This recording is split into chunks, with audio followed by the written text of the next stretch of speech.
নমস্কার সবাইকে। যেটা নিয়ে এখন পাকিস্তানের সবচেয়ে বেশি চিন্তা, ওয়ার্স্ট নাইটমেয়ার বলতে পারেন, সেই চিন্তাটা আরো বেশ খানিকটা বেড়ে গেল। 800 কিলোমিটার রেঞ্জের ব্রহ্মোসের নিউ আপগ্রেডেড ভার্সনের ওপরে টেস্ট অলরেডি শুরু হয়ে গেছে। খুব শীঘ্রই ইন্টিগ্রেট করে দেওয়া হবে ভারতের আর্মি, এয়ারফোর্স, এমনকি নেভিতেও। কতটা সিগনিফিক্যান্ট এই ডেভেলপমেন্টটা জেনে নিন। সবার প্রথমে তো আমাদের কাছে এখন যে ভেরিয়েন্টটা রয়েছে সেটা হলো 450 কিলোমিটারের ground base launcher, fighter jet, navy sheep সবেতেই ইন্টিগ্রেট করা রয়েছে।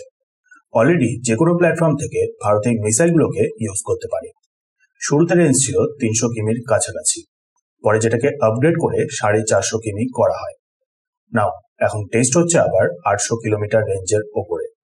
অ্যাকচুয়ালি যেহেতু এই মিসাইলটা ভারতেই ডেভেলপ করা, রাশিয়ার সাথে মিলে, তাই কন্টিনিউয়াসলি ছোটখাটো এদিক ওদিক কিছু টুইক করাটা সম্ভব হচ্ছে।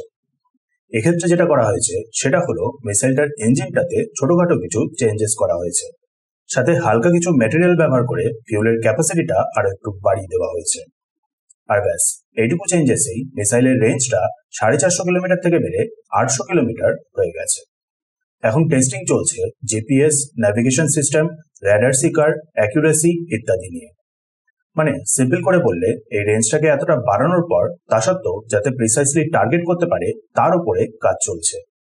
চেষ্টা চলছে যাতে খুব শীঘ্রই এই আপগ্রেডেড ভার্সনটাকেও সার্ভিসে এন্টার করিয়ে নেওয়া যায়। সুবিধাটা আবার এর ফলে হবে, যতগুলো এক্সিস্টিং প্ল্যাটফর্ম রয়েছে যেমন launcher, fighter jet, navy, warship, সেগুলোতেও সফটওয়্যারে অল্প একটু আপডেট করে হালকা কিছু চেঞ্জেস করেই ইজিলি মিসাইলগুলোকে ইন্টিগ্রেট করে নেওয়া যাবে। মেজর কোনো হার্ডওয়্যার চেঞ্জেস দরকার পড়বে না।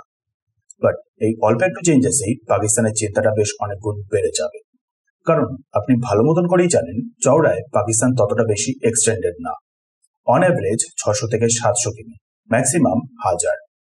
তার উপর অপারেশন সিন্দুরের টাইমেই দেখেছিলেন 450 কিমির ভেরিয়েন্টই কতটা ডিপ পৌঁছে গিয়েছিল। সেখানে এখন 800 কিমির ভেরিয়েন্ট, তাও আবার আর্মি, নেভি আর এয়ারফোর্স সবকটাতেই অপারেশনাল।